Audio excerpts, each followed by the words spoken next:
Halo semuanya, perkenalkan nama saya Almaira Akila Tabita Sadid dari kelas 10-6 nomor absen 4. Di sini saya akan menjelaskan mengenai nilai estetis dan unsur penampilan pada tari kreasi Banjarkemuning. Simak videonya baik-baik ya. Jadi, tari Banjarkemuning diciptakan oleh Bapak Agustinus, sarjana seni yang terinspirasi dari desa Banjarkemuning di Sidoarjo, Jawa Timur. Desa ini terletak di pesisir pantai dan mayoritas penduduknya memiliki mata pencaharian nelayan. Tari ini menggambarkan kesederhanaan para istri nelayan yang tegar dalam menghadapi sengitnya kehidupan. Mereka, para istri nelayan, selalu memanjatkan doa kepada Tuhan Yang Maha Esa saat suaminya berlayar.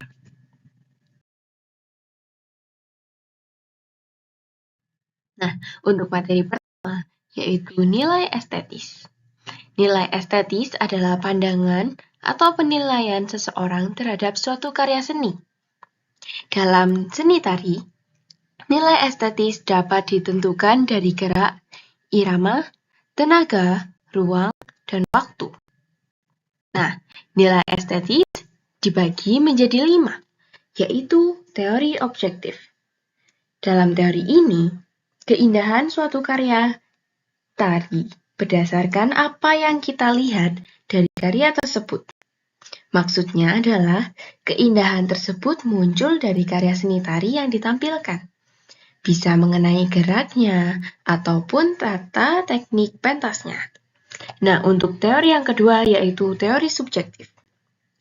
Dalam teori ini, keindahan dinilai dari perasaan penikmatnya.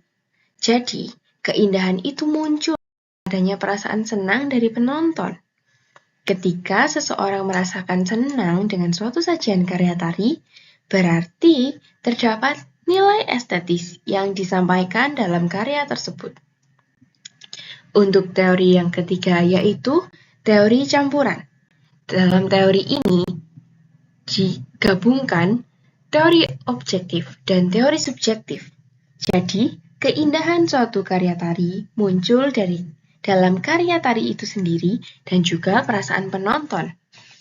Untuk teori yang keempat adalah teori perimbangan keindahan. Teori ini melihat keindahan suatu karya tari berdasarkan keindahan dari ukuran, jumlah, dan susunan karya yang memiliki perimbangan tertentu. Dan untuk teori proporsi, yaitu melihat keindahan suatu karya berdasarkan tidak adanya keteraturan sajian dalam karya tari. Nah, berdasarkan kelima teori ini, dapat kita simpulkan bahwa tari kreasi dapat dilihat dari berbagai sudut pandang, dan kelima teori ini dapat kita gunakan.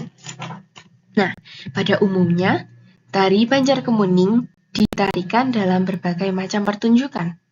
Keunikan gerak tari ini terletak pada gerakan yang cepat dan dinamis. Gerakan selendang yang berkali-kali disebelahkan yang menunjukkan bahwa tarian ini memiliki makna yang kuat. Dan gerakan tangan yang cepat serta dinamis yang menimbulkan kesan unik dan menumbuhkan semangat baru.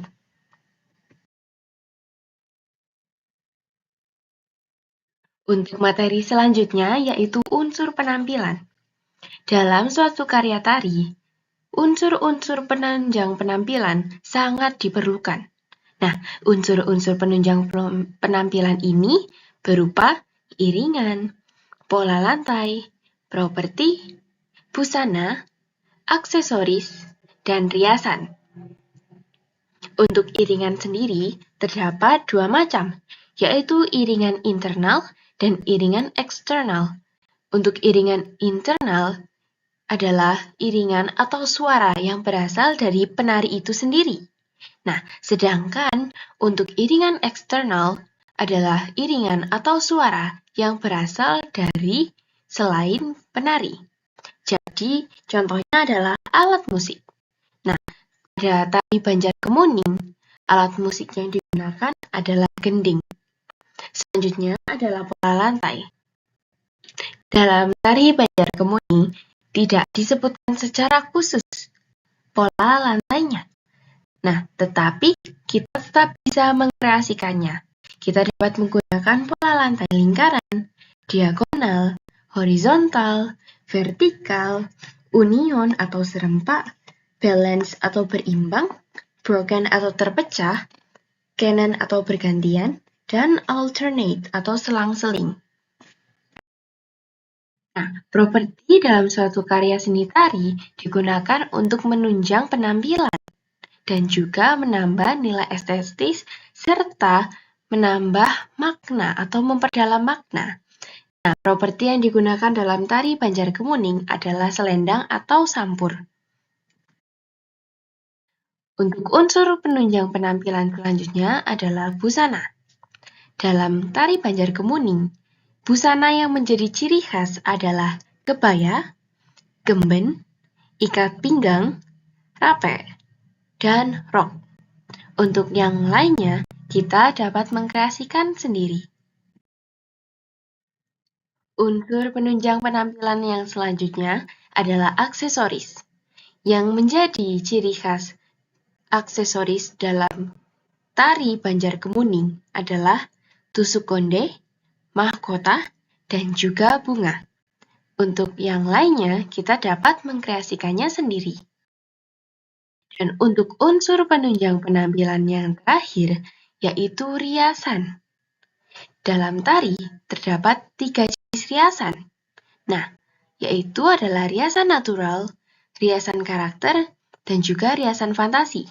Sebelum saya jelaskan apa itu riasan natural, karakter, dan fantasi, saya akan menjelaskan apa fungsi yang sesungguhnya dari riasan dalam karya tari.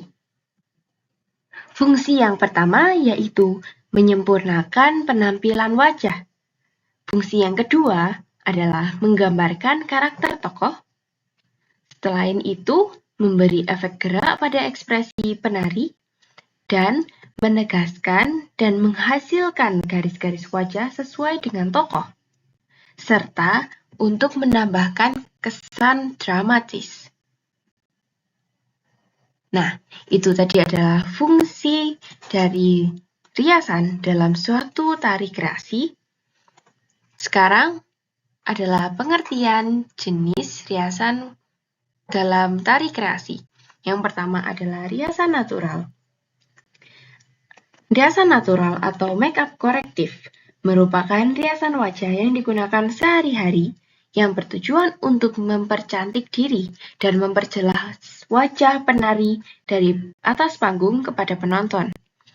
Untuk riasan karakter merupakan riasan wajah yang membantu para pemenari berakting dengan membuat wajahnya menyerupai watak yang akan dimainkan.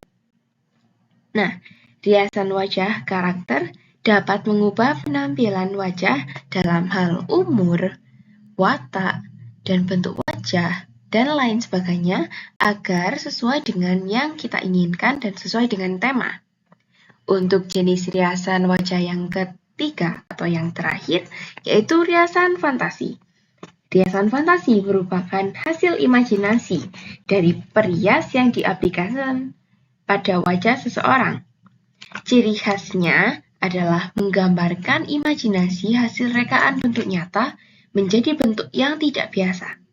Nah, riasan fantasi menggambarkan tokoh-tokoh yang keberadaan sesungguhnya tidak ada oleh panca indera manusia.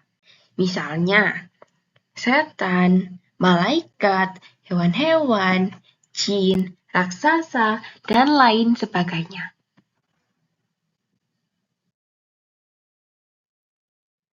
Kedua materi telah saya sampaikan, dan itu menandakan bahwa video akan segera berakhir.